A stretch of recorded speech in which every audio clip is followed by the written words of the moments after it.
kaw bi maa ngi leen di nuyu di metti lu li ma dul mën a wax ak yéen ci kàllaay mooy ko ci tey parce que dañ ma sas français bi te joxuñu ma déclaration kon ñu jéem rek donc chers compatriotes, au nom du collectif pour la libération des détenus politiques, COLIDEP, j'ai l'honneur de vous décliner la déclaration solennelle.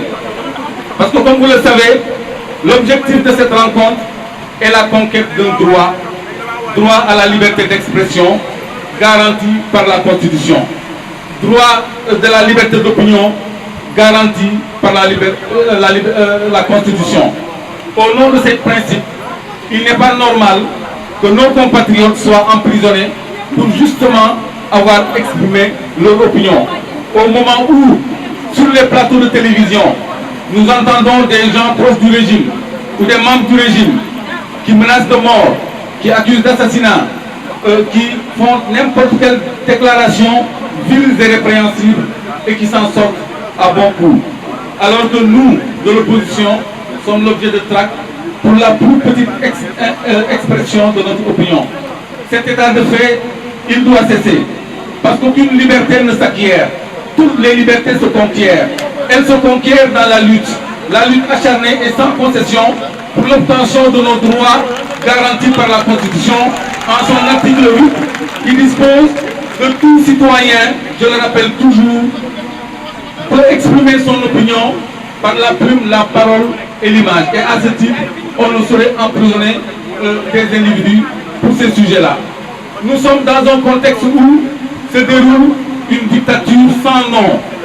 Parce que nous sommes gouvernés par des prévaricateurs, des gens coupables de vol.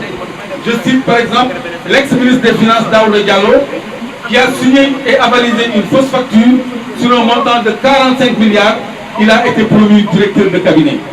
Vous avez vu le rapport de la Cour des comptes qui épingle des gens pour plusieurs milliards et il n'y aura pas de sanction comme il n'y en a pas eu dans les autres délits précédents. À ce même moment, ces voleurs, ces prévaricateurs nous emprisonnent, nous, juste pour l'expression de notre opinion. Ceci est inacceptable. Donc, au cours de notre lutte, nous ne ménagerons aucun effort pour obtenir que soient libérés nos otages politiques.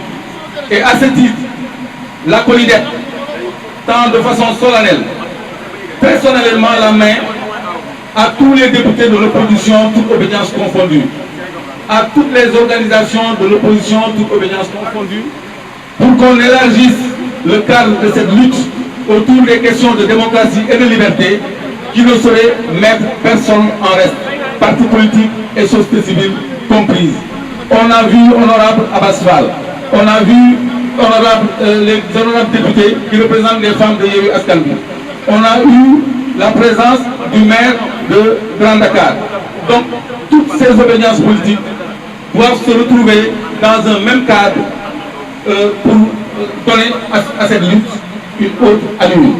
Maintenant, avant d'imposer un rapport de force, c'est-à-dire d'aller vers une manifestation non autorisée, je crois qu'il est souhaitable que ce cadre auquel je fais appel fasse une dernière et grande démonstration de force ici même avant le rapport de force final qui sera l'escocade final pour la liberté de nos concitoyens qui sont injustement retenus dans les liens de la détention en lieu et place de ces voleurs de la République qui nous spolient tous les jours et dans un contexte où, vous savez, le rapport de force, il est inévitable.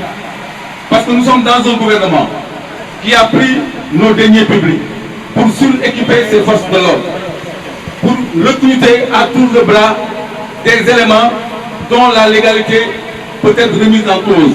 Maintenant, nous avons des policiers auxiliaires volontaires. Ça n'a jamais existé. Ce sont ces nervis qu'on recrute, qu'on légalise. Ce sont ces forces de l'ordre qu'on suréquipe, qu'on a contre la population. Une population sans cesse menacée par le président de la République.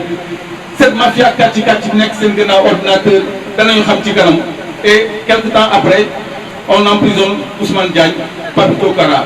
Ça, c'est un règlement de compte. Notre frère Fadilou Keïta a publié un post et dit, j'espère qu'on n'a pas tué mon frère. Un membre de l'APR, Batoudeug, a dit pire, a même félicité le général Moussa Fall parce qu'il a dit qu'à l'issue de cette enquête, tous les traîtres seront extirpés de leur maréchaussée par la gendarmerie et faisant fi de la mort de Fulbert Sambou et de Didier Badji.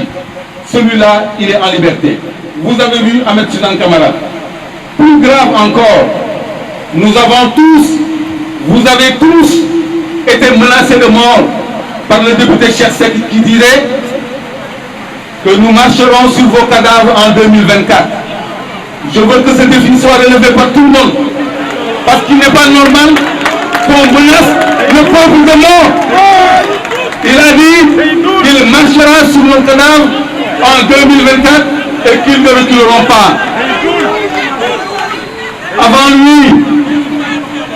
lui, un certain Mokhtar Diop a dit, s'adressant au ministre de l'Intérieur, que les grenades lacrymogènes sont insuffisants pour venir à bout des opposants. Il faut les ligoter, les enchaîner et les immerger en pleine mer et les laisser à la portée des poissons et que rien n'en ressortira.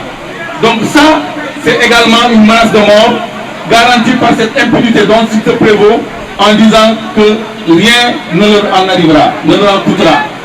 Maintenant, ça veut dire que nous sommes en face d'un régime violent contre son peuple, un régime agresseur contre son peuple, un régime qui torture et qui tue. Parce que le rapport du département d'État de 2021 affirme que l'État du Sénégal pratique la torture de façon inhumaine et cruelle dans les lieux de détention. On en veut pour preuve Mohamed Niass qui a été tué entre les mains de la police. On se rappelle avant-hier seulement François Mankabou qui a été torturé à mort. Il a dit à sa femme, tu as vu comment on m'a fait? Il a parlé avant de mourir. On nous a dit qu'il y a une vidéo de 13 minutes où il se cognait la tête. Ça, c'est trop fort de café. Seul le procureur croit en cela. Maintenant, nous avons perdu Fulbert Sambou. La famille de Didier Badji est à la recherche de Didier. Et en lieu et place de renseignement, on leur propose un cadavre à identifier. Ça veut dire qu'on ne cherche plus Didier Sambou, on cherche un cadavre. Donc tout ceci, comme l'avait dit Aminata Assome Diatta, qui est membre de l'APR, la lumière doit être faite autour de tous ces massacres, de tous ces crimes qui doivent être élucidés actuellement. Maintenant, les 14 morts de 2021 ne passeront pas par perte et profit. Ces 14 morts seront vengés dans 14 mois, Inch'Allah. Nous maintenons la mobilisation parce qu'il ne saurait point être question de troisième mandat. Qu'on se le tienne pour dire, le peuple va garantir le respect de la Constitution. Parce que quand on utilise le terme exercer, nul ne peut exercer. Donc on ne laissera personne tenter même d'exercer un troisième mandat, encore moins une troisième candidature. Qu'on ne se méprenne pas sur la force du peuple. Le peuple est souverain et plus fort. Le peuple est souverain et plus fort. En 2021, a sorti l'armée en dernier ressort. Mais avant, a sorti la police, a sorti la gendarmerie. Et comme ça ne suffisait pas, il a sorti ses nervis, armés de gourdins. Mais le peuple à main nue est venu à bout de toutes ses forces au point que le chef de l'État se soit rendu précipitamment à Touba pour négocier une issue de crise heureuse. Nous, c'était l'intervention du Khalif. Aujourd'hui, on ne parlerait plus de ce régime. Il ne semble pas avoir appris,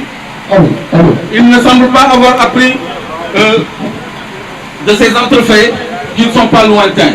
Donc, restons mobilisés et soyons convaincus que la force est avec nous, la Constitution est avec nous, le droit est avec nous, il n'y aura pas de troisième mandat et nos détenus politiques seront libérés par A ou par B. Comme je le répète, les libertés ne s'acquièrent pas, elles se conquièrent. Elles se conquièrent dans la lutte, sans concession ni répit, jusqu'à la victoire finale, jusqu'à l'obtention de leur libération, parce que l'injustice et la dictature ne sauraient prospérer dans ce pays. Salam alaikum wa rahmatullahi wa barakatuh.